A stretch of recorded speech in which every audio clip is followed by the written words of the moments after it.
Bonsoir les amis, très bon début de semaine. Je vous ai sorti le coffret, un 6 minutes sport avec BetClick, tout frais comme d'habitude. Vous connaissez la formule, faites tourner le chrono, on démarre maintenant.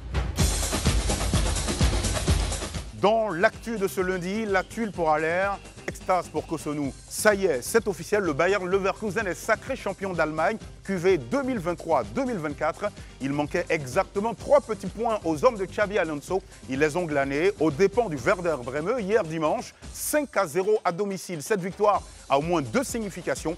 La première, c'est qu'elle met fin à l'hégémonie de l'indétrônable Bayern Munich.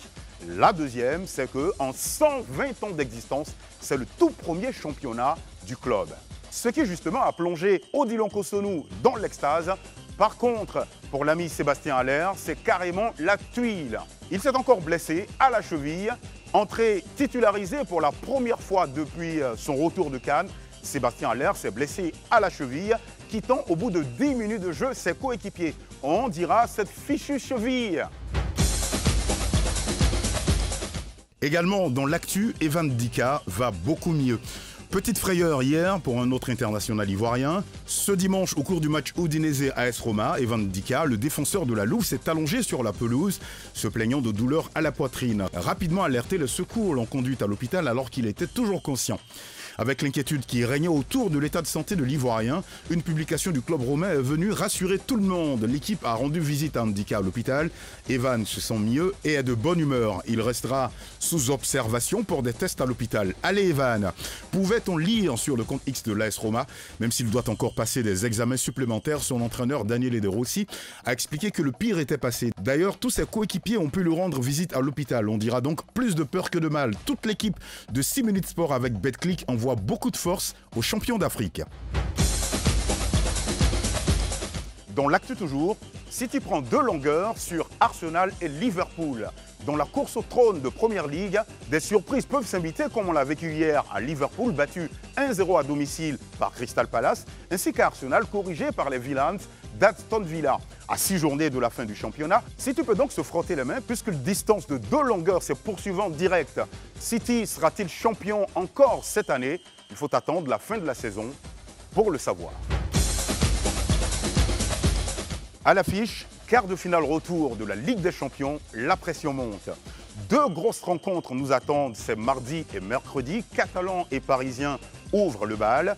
Merengue, sinon Citizens et Merengue le referment. Pour ce faire, quelques amis ont voulu nous envoyer leurs pronostics. Coucou, salut, c'est DJ Arsenal, le Okage premier. Alors, fervent supporter du Barça pour ceux qui me connaissent. Alors, sachez qu'en ce moment précis, je suis hyper optimiste. Même si le football n'est pas une science exacte, il faut être réaliste. Au stade psychologique où le Barça est arrivé, je ne pense pas que le PSG puisse avoir des chances de nous évincer. C'est déjà plié. Mais comme ce match doit se jouer, alors on le jouera. Mais sinon, c'est mort quoi, pour le PSG. Quart de finale retour. Real Madrid, Manchester City. Mais la meilleure équipe d'Europe, c'est le Real. Toi, tu connais, toi, tu as discuté. Sinon, toi, tu sais que ça ne chauffe pas. City, ça joue bien, ça joue fort. Mais Real, c'est fini pour vous, City. En ce qui concerne les cotes, les amis, pour une victoire du FC Barcelone, ce sera 2,21. Pour une victoire du Paris Saint-Germain, ce sera 2,96. Et puis pour un match nul, ce sera 3,85. En ce qui concerne Manchester City et Real Madrid, pour une victoire de Manchester City, ce sera 1,67. Pour une victoire du Real Madrid, 4,67. Et pour un match nul, ce sera 4,23. Dans le focus, le tournoi Mousso Foot, place au jeu.